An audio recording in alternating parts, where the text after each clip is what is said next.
కాకపోతే ఇది పార్లమెంట్‌లో పెట్టడం వల్ల పార్లమెంట్‌లో ఈయన ఆరోపణల్ని ఒక ఎంపీ చేసిన ఆరోపణల్ని పరిగణలోకి తీసుకొని ఈడీని రంగంలోకి దించుతారా లేదా అనేది మోడీ మీద డిపెండ్ అయింది.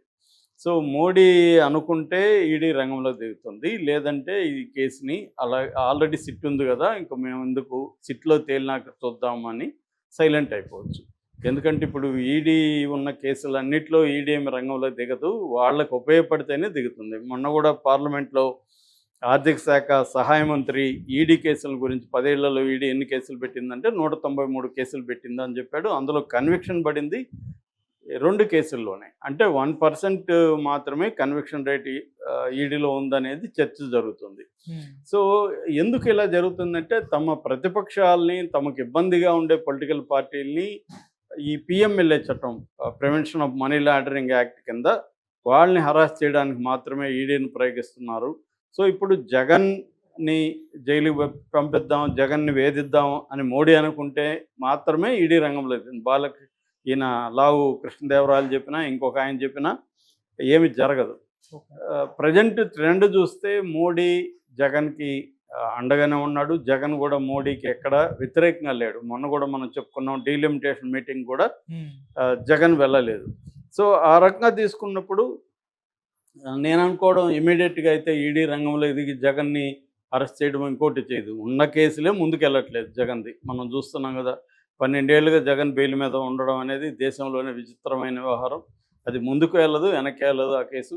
దాని మీద ఆల్రెడీ హైకోర్టు కూడా సిబిఐ కోర్టుకి దీన్ని రోజువారీ విచారణ జరిపించమని చెప్పింది. కాబట్టి ఇది అంత జరుగుతుందా లేదో తెలియదు.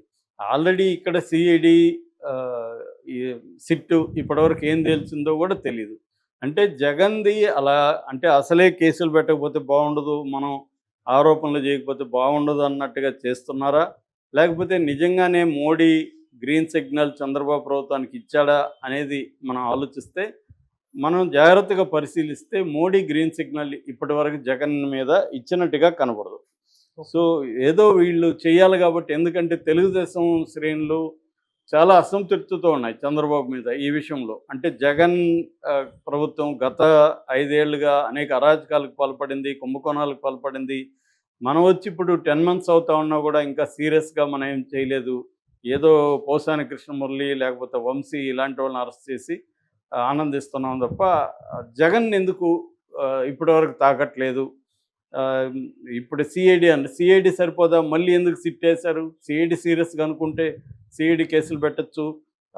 మోడీ ప్రభుత్వం ఈయన మీద డిపెండ్ అయ్యి చంద్రబాబు మీద డిపెండ్ అయింది కాబట్టి ఈడీని అడిగితే మోడీ ఇవ్వడా, ఇస్తాడు కదా అన్న విమర్శలు ఉన్నాయి. కానీ ఇక్కడ రాజకీయాలు అంత సింపుల్గా ఉండవు, చాలా కాంప్లెక్స్ వ్యవహారాలు ఉంటాయి. మోడీకి కూడా అనేక వ్యూహాలు ఉంటాయి. ఇక్కడ చంద్రబాబు చెప్పిందంతా మోడీ చేస్తాడని అనుకుంటే అంతకంత మూర్ఖత్వం లేదు. చంద్రబాబు కూడా ప్రతిదాన్ని పట్టుబట్టే పరిస్థితిలో లేడు. రెండోది టైమింగ్ ఇంపార్టెంట్. రాజకీయాల్లో ఏంటంటే ఎప్పుడు ఎవరిని అరెస్ట్ చేయాలి, చేస్తే లాభం ఏంటి, నష్టం ఏంటి, ఇవన్నీ కూడా ఆలోచించుకొని రంగంలోకి దిగుతారు.